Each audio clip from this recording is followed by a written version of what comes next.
Hey guys, how's it going? Today I have a little treat for you. This beauty over here is the Kawasaki Z900, courtesy of Primrose Motorcycles. If it wasn't for them, I wouldn't be able to do these reviews that I've done for the last few bikes on the Kawasaki Versys 300, the Z650, and now the 900.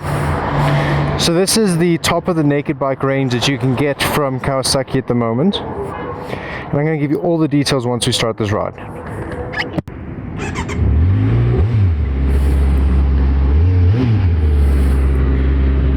Sounds pretty damn good. Okay, so we've got a gear indicator, tachometer, odometer, clock, fuel gauge, temperature, all the basic stuff. Now it's important to note that much like the Z650, this is a basic kind of bike. It's not full of electronic gadgets like traction control and all that. It is an ABS model, which is an option in some countries, but standard here in South Africa, if I'm not mistaken. Now we have, your normal lights, horn, hazards, kill switch, all the basics, nothing too fancy. You got your little ABS light there. Power figures, torque figures, weight figures I'll put up, but it's important to note that this is actually lighter than the Z1000 and the Z800 before. And an important note is the Z800 used to be heavier than the Z1000 and that's what a lot of people had issues with, was the weight of the thing. But now they've lowered the weight, and this is almost the exact same price as a Z800 was, but much more power. It is a little bit less power than the Z1000, but not by a whole lot, and they've said that they've lowered the torque and there's more torque down low. So without further ado, let's give this thing a ride and I'll chat with you on the way. Well, there's the torque they were talking about. Yeah, it definitely has quite a lot of torque, especially from the low to mid range. It just pulls. Seating position is very comfortable. I'm upright with a little bit of a hunch just to give me that sporty feel over the bars. Seat isn't the softest I've ever felt, but I don't feel uncomfortable at all.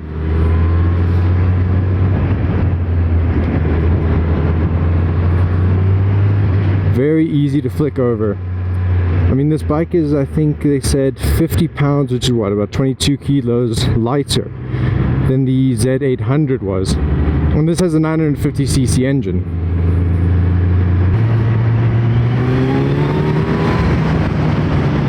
Wow, this thing really does pull though.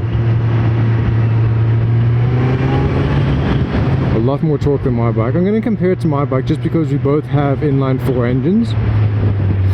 Although mine's a 600, this is a 950, so it's a lot bigger. But yeah, it's something I can compare it to at least.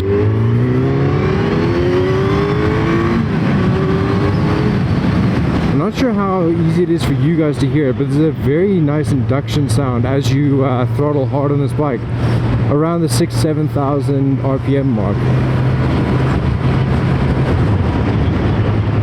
And it sounds almost like the Triumph Street Triple kind of induction sound, which I really dig. Well, I know there's a lot of wind now. Hopefully my mic is coping decently. I love the upright position that you sit on a naked bike. There's that slipper clutch working wonderfully. It's so balanced and light. Oh wow, that was ABS. Okay, that's ABS. Awesome. And that hill is notorious for locking up. I often lock up at least I used to with my older bike. I used to lock up coming down that hill because it's very steep. You're coming in at a heavy angle, and the road surface isn't terrific. With this bike, I just felt the ABS kicking in the rear. So it's nice to know it's there. I actually pulled my foot off because I wasn't sure what it was, and then I realized.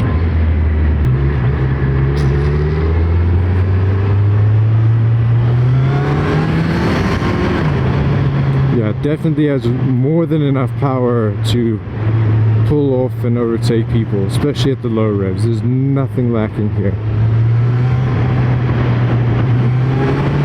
I would like to apologize again for not having all the review videos I promised from the Kyalami track day. Where I said I'd be riding all the super bikes, the new Super Duke and the Yamaha MT-09. I did ride all of them, but they had a no cameras on track policy, so unfortunately I couldn't bring mine on and record, and I didn't feel like audio would do it justice on its own. So I do have some other stuff in the pipeworks. I'm working closely with Ducati Johannesburg, and I should be test riding a wide range of their models in the next few weeks. You know, ranging from the 1299 Panigale to the X Diavolo to the Scrambler range, the Monster range, all of that is going to get covered.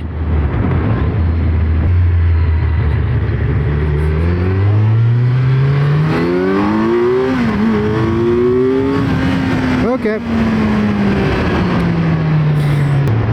So if I can get a little bit of noise here through the tunnel for you.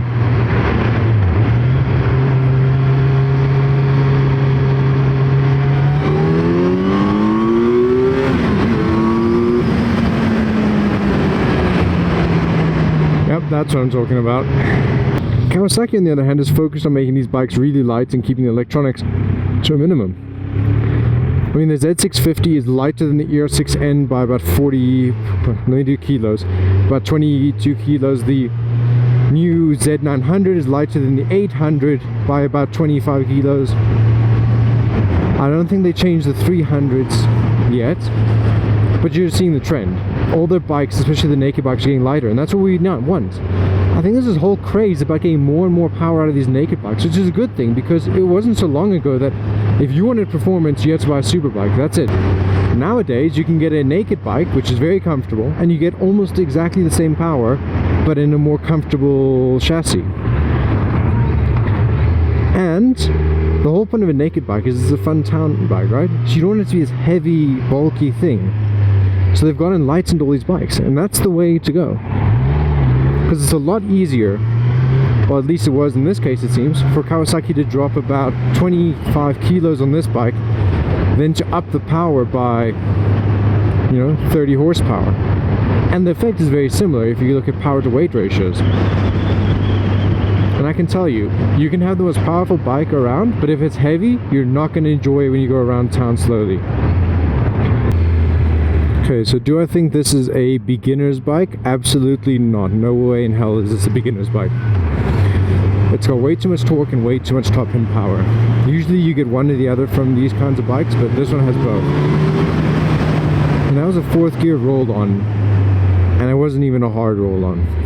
No, this isn't a beginner's bike. It's a very good intermediate bike.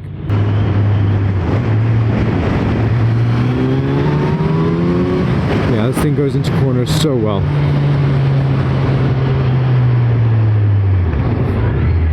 Hard on the brakes. Brakes are pretty good.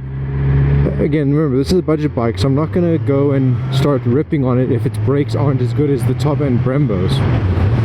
But I'm only going to compare it to its own kind of range, and for what you're paying for this bike and the performance this bike is putting out, because that's also very important. You don't need super good brakes if the bike only has this much performance kind of thing. And they are great. I'm having no issues stopping, and I'm not going full on the brakes just because I'm not used to an ABS bike, so I don't trust much. So, you know, I'm expecting this thing to lock up on me when I know it won't, because it's got ABS.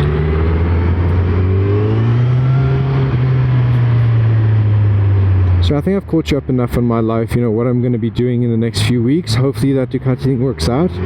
If it does, it should be this Friday that I am riding them. Comment in this video which bike you'd like me to see ride. I'm going to do 2, and I'd like to do contrasting bikes. So I'll give you a quick rundown of what there is available. There's the X Diavolo, the Scrambler Desert Sled, the Cafe Racer, the Monster 1200R and S. I think the 821, I can't remember, and also the same with the 959. I can't remember if those 2 are available or not.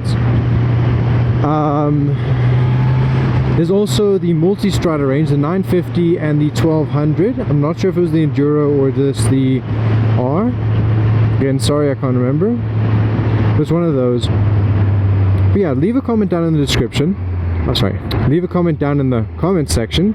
Let me know which 2 bikes you'd like to see me riding. You know, I would like to do a contrast. So say like, you know, Panigale and a Monster 821 or something. I want to do 2 different kinds of bikes each time. That way I can compare them with each other. Well, okay. It's just so exhilarating to throttle this bike that you forget there's a corner coming sometimes. Let's see what I can do on this corner here.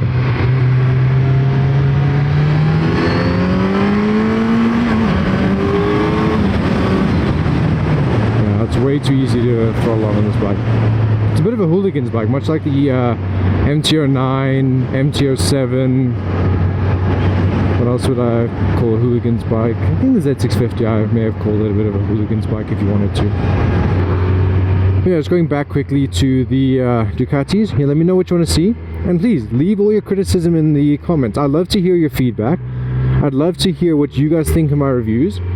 Do you think they're too long? Because I know I've looked at the insights and not many people watch the full duration, but I take inspiration from people like Chase on Two Wheels when they do reviews, and I like to give a really in-depth review. Not like what Motorcycle Magazine and them do. Nothing wrong with those. It's just those are professional reviews. Those are guys that have ridden bikes all their lives and tested them for a good portion of their lives. I'm a guy who has ridden for a bit of his life, but I've never done proper testing. I've hardly ever ridden super bikes. So for me, these reviews are more of a, what do I feel like as an everyday guy getting onto this bike? And that's what I want to give to you guys. I want to give you guys that experience of what an everyday guy feels about this bike. You know, is it fast, slow? How does it feel? Is it comfortable? No, not, you know, the suspension travels by exactly 31 millimeters and, you know, the power is exactly this. And it's like, you know, you can tell me it's got 100 horsepower or 200. If it feels like 150, it feels like 150. I felt that the MT-09. It's only got 13 horsepower more than my bike, and it pulls off like there's no tomorrow, and that's all the torque. So I've spoken about the induction noise in this bike, which is very nice. The exhaust is a bit quiet itself. It's not terrible. I wouldn't say you have to get an aftermarket exhaust, but I'd recommend one because they always sound better.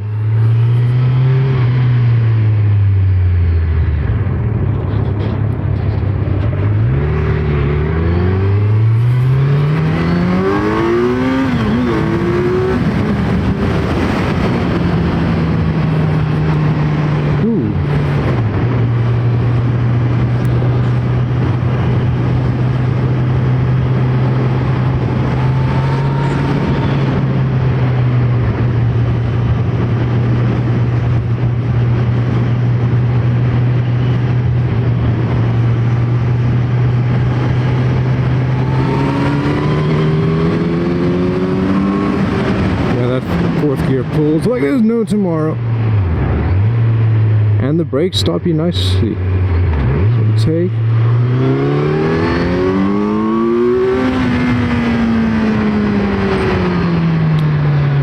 so I can break it down.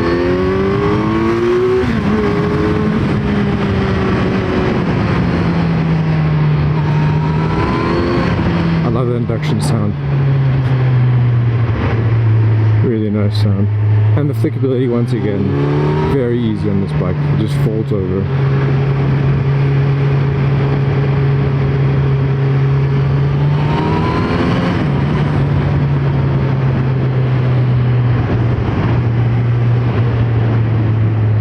Okay guys, so I'm going to go ahead and wrap up this review. I hope you enjoyed it. Please leave your comments if you think there's any way I can improve. Remember, I've just started doing this. I'm looking for all the criticism in the world to improve myself so I can make better quality content for you guys. Once again, thank you to Primrose Motorcycles. If it wasn't for them, I wouldn't be able to do these reviews on these beautiful Kawasaki models, which they have been lending me for half an hour at a time. And in this case, almost 2 hours because I messed up the first one.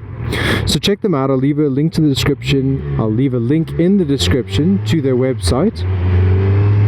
And you can check them out. They've got a whole range of new and used models, and they are official importers of Kawasaki and Suzuki.